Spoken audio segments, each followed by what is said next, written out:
Well, the Nuclear Energy Corporation of South Africa, that's NECSA, is in Parliament today to present its annual budget report. Now, last year, Energy Minister Jeff Radebe fired the entire board of the state-owned company. Now, the former board members have accused the minister of trying to sell NECSA to an American company. Annika Larsen is in Parliament. She'll be watching this one closely for us. Annika, very good morning to you. So, take us through the drama, I suppose, of NECSA. We understand it's in financial trouble. Like we say, the previous boards have gone to court saying that the state-owned company was making millions from what they say was nuclear medicine. Yes, I mean, I didn't actually know too much about what NECSA was doing. You think that we've been denuclearized, and so they're dealing with mainly the sort of nuclear power stations and those facilities that we have in the country. But it turns out, when I went through the court papers last night, that there's quite a lot going on behind the scenes. And one of the big issues is the firing of several board members last November. Now, they've gone to court to say that alleging that the Energy Minister, Jeff Radebe, is trying to sell these nuclear isotopes, which are very, very lucrative because they help in curing cancer, and that we're exporting to about 60 countries and making about 3 million rand a day. And so they can't figure out why the Auditor General gave them a negative report. The Auditor General cited adverse findings, saying that their liabilities exceeded their assets. And they're saying basically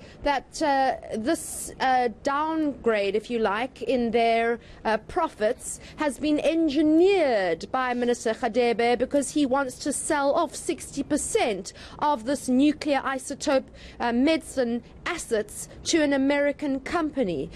So there is a lot going on in court. They're alleging it's a corrupt deal. The minister obviously denies this, but we should be hearing from NECSA today exactly what kind of financial situation they're in. And of course, I mean, corruption, I'm assuming will be the word that will pop up a lot when we do hear from them, Annika, and corruption, and implicating now Energy Minister, then Jeff Radebe as well. So there's a court process, and then we have them in Parliament. Surely at some point, there's going to be a crossroads, and you wonder how Parliament is, or how they are going to navigate this.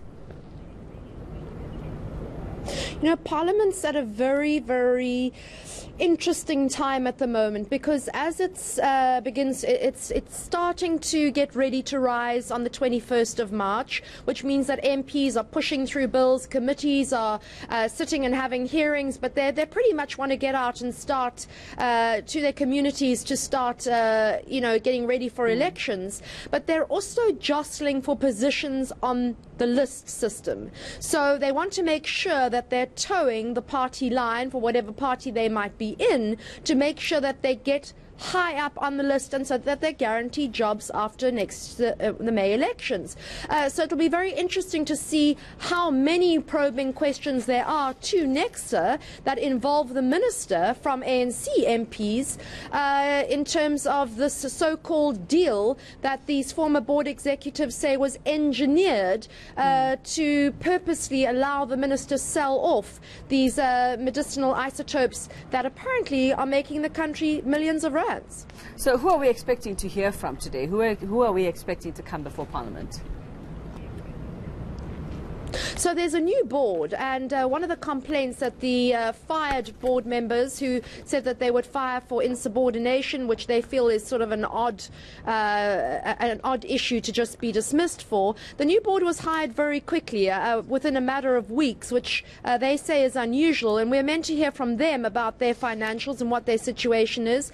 The particular facility at Pelindaba that makes these nuclear isotopes was shut down for 8 months last year because of so-called security breaches. The old board said that these were ridiculous, they could easily have been fixed, but the new board's going to have to explain this and be very clear about the way forward, the selling of these nuclear isotopes to this American company, and the concerns that some of the big secret nuclear potions, if you like, for lack of a better word, do not get sold to foreign entities. Just when we thought we'd had enough drama, up pops another one. Thank you very much, Annika Larsen. She'll let us know what happens there. And speaking of drama,